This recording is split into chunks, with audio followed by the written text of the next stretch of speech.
Hello, Bill Hayes again. Well guys, today I'm going to be trying out my entry for the Slingshot of the Month on SlingshotForum.com. Okay, that's what I'm going to be trying out. The Slingshot I'm going to be using is a Scorpion. Now this one is a highly modified Scorpion.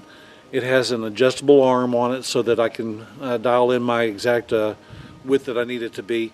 Today's about 50 degrees, so that's really going to come in handy. I'll bring it in a little bit so that it doesn't shoot too low. And let's see what else about this. Oh, I also modified this also in the way that it looks normal like this, but it's actually not. I adjusted the angles on it somewhat so that whenever you put it in your hand and you hold it like this, it feels okay. You think, that's a really good feeling slingshot. But whenever you put actual force, you put tension on it, like this, it feels every bit of your hand perfectly. And it's just like, oh man. And it equally distributes the weight. So I really like this way that this one's set up. And I'm going to probably incorporate that into a lot of other slingshots here in the near future. But right now I've been kind of experimenting with it, and this is my experimental model.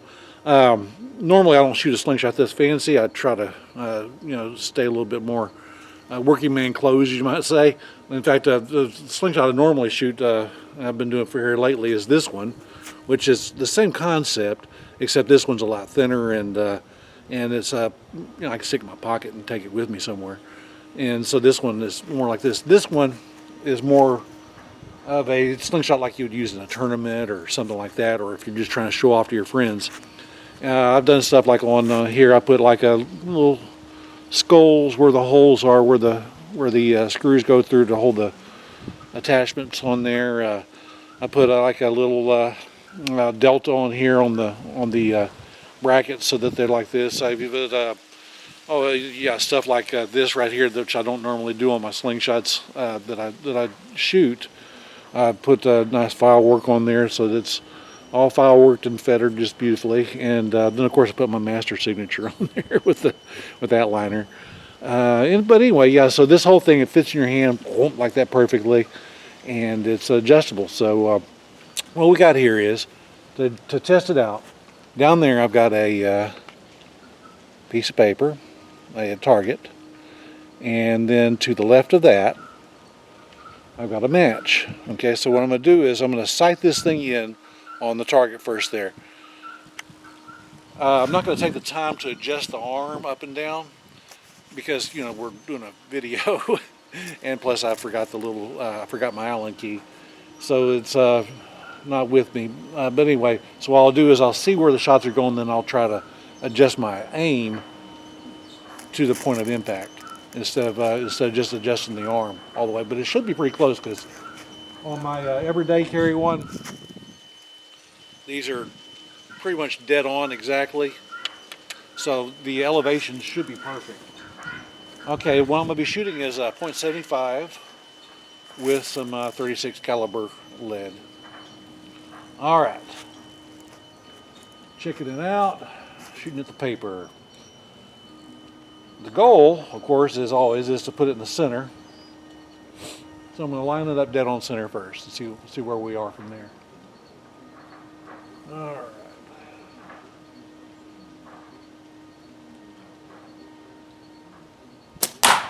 Okay, that was way off to the right. What that tells me is these bands right here might have a weird little twist in them. Sometimes the bands, if you got them brand new ones, there'll be a little bit of a twist or something like that.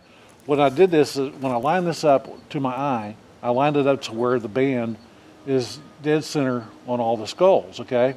So now, what I'll do is I'll give this a slight cant, like this, so to my eye, it'll cover this bottom right skull just a little bit. That will take my shots and throw them back left a little bit, because it looks like it's almost dead right on the elevation, but it threw it to the right. It looked like it threw it to the right pretty good amount, actually. And I'll let you see that too. Let's see here. See it in the video or not? Yeah, you can see that. Anyway, that's see, you can see where it threw it to the right a lot, and but it's pretty close to the perfect elevation. So what I'm going to do then to bring it back into the correct plane is instead of having it like this, I'll cant it just like that. I'm going to try it with this much cant to where it has about a quarter of that skull, his eye covered. And we'll see what happens from there.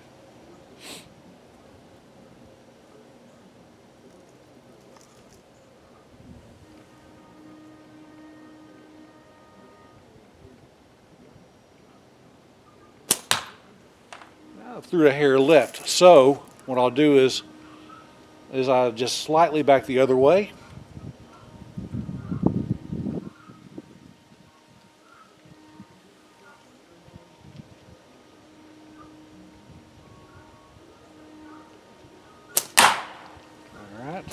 That's good. That was just a smidge high into the right, just a little bit. So I've got a hair more I got to put back on the cant, and the high and low on that is my thumb probably, my elbow being out of alignment slightly. So I'll just have to make sure there is right.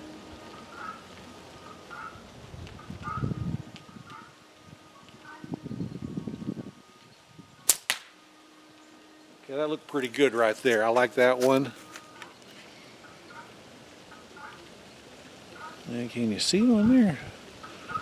Looked like to my eye that it was going through in the center.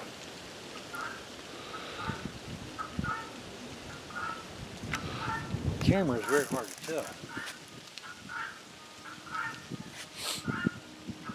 This camera, by the way, is a different one. It has this one has it so you turn the viewfinder thing around and you can see what you're doing on it. That's really helpful. I wish I had this for all my videos in the past.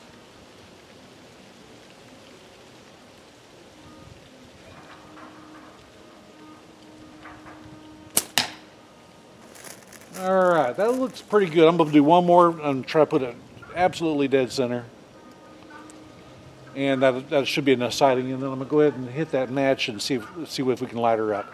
Now, I haven't been able to light a match here lately because of the weather. It's been too cold and too rainy and too everything like that. But so the humidity has been a real killer on them. But we'll see what we can get done.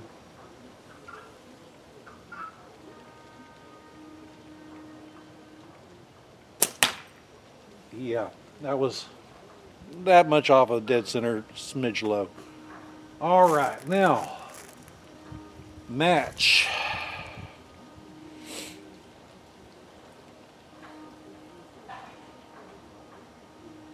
I'll tell you what, if I light the match on the first try, I'm going to take this and use this as my tournament slingshot.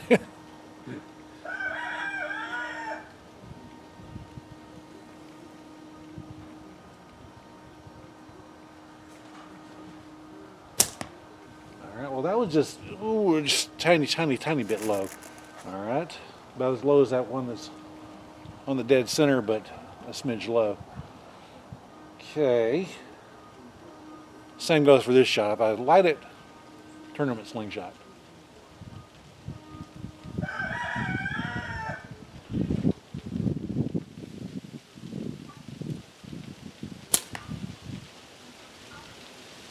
I don't even know how that missed.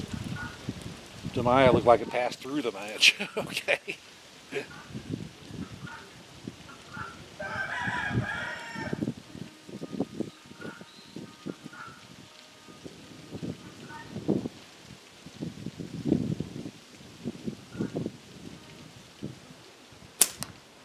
Again, that was exactly where the first one went. It was just a smidge low again.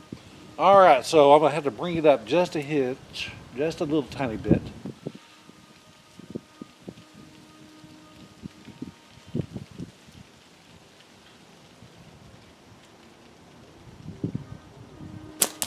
Oh, snap. Heard it take all the white off of it. All right, so anyway, this one is doing pretty well. I think I might practice with this one for a little bit and see what happens. You can see on the target there where I shot it was center, like that, but low. And then, of course, on the match, it was shooting a little bit low, too. I just wasn't compensating well. And, of course, the match has all the white and everything else is going on it. All right, guys, so I guess that's about it. I'm going to probably practice with this one a little bit more. Have some fun today with it. Again, this is just ironwood. With the finish on this one, you would look at it, you say, wow, what did you do to finish that? I'll tell you what I did to finish this. All I did is took it and sanded it down smooth. Ironwood is so dense and so beautiful that all you have to do is just sand it real nice, and you know, with a high grit sandpaper, and it brings out all the beauty out of it. You don't have to do any polishes or waxes or anything like that, and you know, oils on it. It has all that natural stuff itself. It's just that pretty. All right, I guess that's about it, and see how it looks there. Little skulls. All right, y'all have a good day, and thanks for watching.